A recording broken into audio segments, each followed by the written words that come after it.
Serie B-Win. Tutti i colori della passione.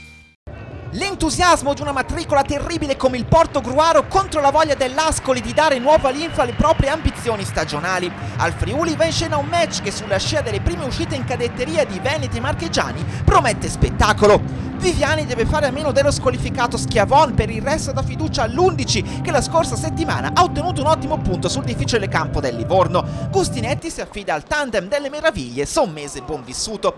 Le prime fasi della partita sono ovviamente di studio, anche se si capisce subito che l'Ascoli è decisamente più in palla e crea le prime avvisaglie di pericolo dalle parti dell'estremo difensore veneto Rossi, senza peraltro impensierirlo più di tanto. Il primo vero pericolo però lo porta Gazzola al 16esimo direttamente su calcio di punizione destro terrificante che finisce la propria corsa direttamente sul palo alla sinistra della porta difesa dall'estremo difensore di Viviani, che comunque era pronto ad intervenire. Al 32esimo ci prova Di Donato dalla distanza, gran destro, palla alta sopra la traversa. L'Ascoli preme, la squadra di Gustinetti sembra crederci di più, il Portogruaro agisce invece prevalentemente di rimessa. Ci prova ancora dalla distanza ma senza troppe pretese. Intorno al 35esimo Moretti, la sua conclusione, sorvola ampiamente la traversa. Si vede finalmente il Portogruaro e come si vede al 37esimo grazie al gol di Gerardi che impatta benissimo il pallone di testa mettendo a referto il gol dell'1-0. Splendida la palla che gli pennella direttamente sulla testa Cunico dalla corsia mancina,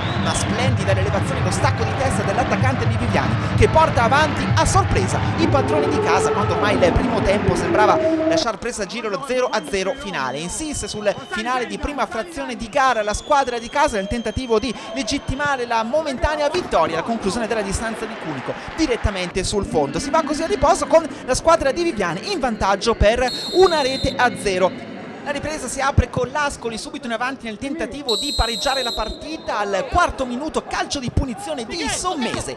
Bello l'intervento da parte dell'estremo difensore di casa Rossi che blocca il pallone e quindi salva il risultato. Poi attenzione, un cambio importante come vedremo tra poco, fuori Giallombardo, dentro Djuric per l'Ascoli, dentro dunque il giovane attaccante classe 1989 bosniaco. Ma il Portogruaro di rimessa rischia di fare malissimo, come in questo caso al 21esimo Gerardi si invola verso la porta difesa da Guarna, che è bravissimo a chiudere lo specchio della porta all'autore del gol del momentaneo 1-0. Estremo difensore dell'Ascoli poi altrettanto puntuale nel respingere la conclusione botta sicura da parte dell'attaccante brasiliano Pia. Ma quando meno te lo aspetti arriva il pareggio dell'Ascoli e lo sigla proprio Djuric, cross al bacio da parte di Sommese e stacco di testa preciso e puntuale, davvero pregevole da parte del neoentrato attaccante bosniaco che prende il tempo a tutta la difesa del Portogruaro e spedisce alle spalle di Rossi il punto dell'1-1 esattamente al 25esimo minuto del secondo tempo. Colpo di testa davvero di ottima fattura. L'Ascoli sulle ali dell'entusiasmo a questo punto ci crede, ottimo lo scambio tra Sommese e Giorgi, la conclusione di quest'ultimo blocca senza problemi il portiere del Portogruaro Rossi. Si resta quindi sull'1-1 anche se la partita resta aperta a qualsiasi risultato. Il colpo di testa al 90esimo proprio di Cunico, l'autore dell'assist in occasione del gol dell'1-0 del Portogruaro nel primo tempo con Gerardi. Cunico riporta avanti la squadra di Viviani. Ancora un colpo di testa in questa partita, questa volta sarà quello decisivo, 3 punti fondamentali per la squadra di casa. Brusca frenata per l'Ascoli di Gustinetti.